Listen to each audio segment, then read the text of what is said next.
Hey Moto Exotica fans, today we're going to talk about this incredible, one-of-a-kind 1948 Ferrari 166 Corsa Spyder replica. They only made 10 of these cars and they're made in the UK. This was imported, about a decade ago when it was built in the early 80s. It's got a complete tube chassis, it's got four-wheel disc brakes all around it, and it's a pretty close, although not identical replica to the famous early 48 Ferrari Spyder Roadster. It's got a fully rebuilt 2.5-liter straight six power plant that came directly from a Triumph TR6. So you got Ferrari styling on the outside, and you got some good British tried and true straight six power plant. The car has all kinds of panache to it. The styling you just normally don't see. It's got 4-speed manual transmission with a D-type overdrive. When you show up at the next club meeting or that next car show, there won't be another one anywhere around.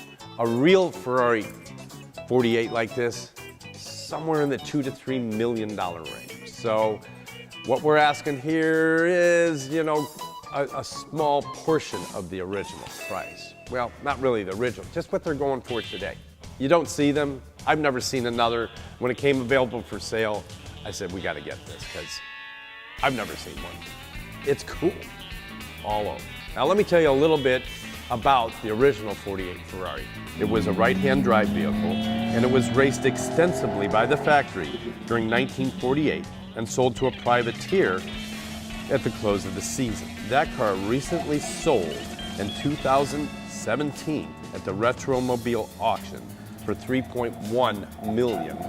This is one of the examples of what this car looked like in its original trim.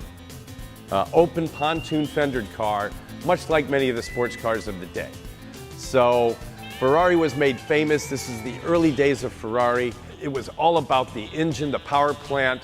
It had tons of power, and the styling was second to none. But it was very similar to other cars that were competing of that era. So while Ferrari is Italian and it's finished in its beautiful red Italian red, the car was built in the UK, so it's English. So the steering wheel isn't on the left-hand side. Steering wheel's right here on the right-hand side. Where else would it be?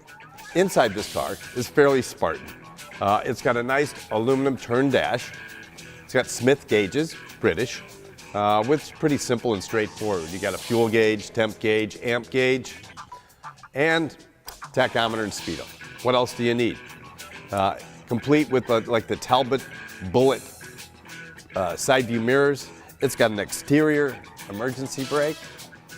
Where do you ever find that? And it's got a wooden Le Mans style steering wheel.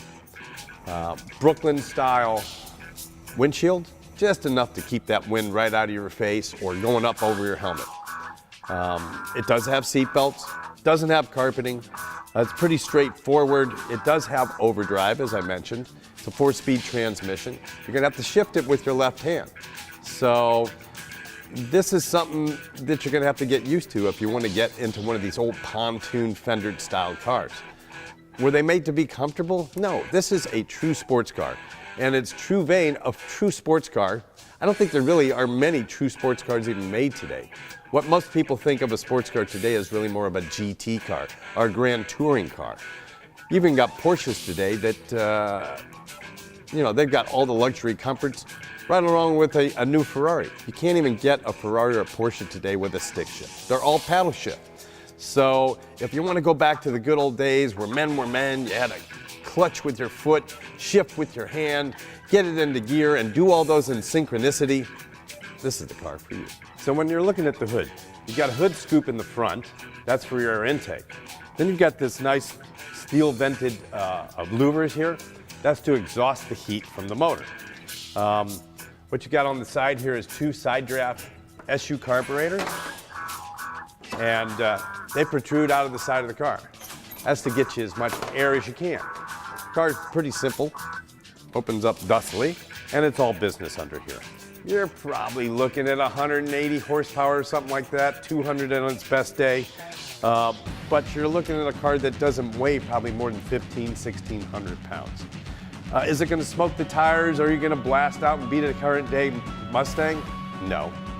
But when you pull up next to that Mustang, who do you think they're going to be looking at? So coming around to the back side of this little Ferrari replica, it's still a pretty Spartan car. You got a quick release cap here for your gasoline, and it does come with a trunk, complete with a spare. Gas tank's inside. It's got coiled over rear end on it, independent suspension. So all in all, it's a great little package.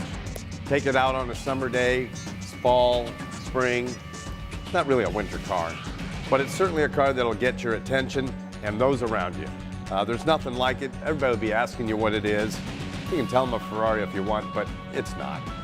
But it's sure got the style and panache of a Ferrari combined with that good old British engineering.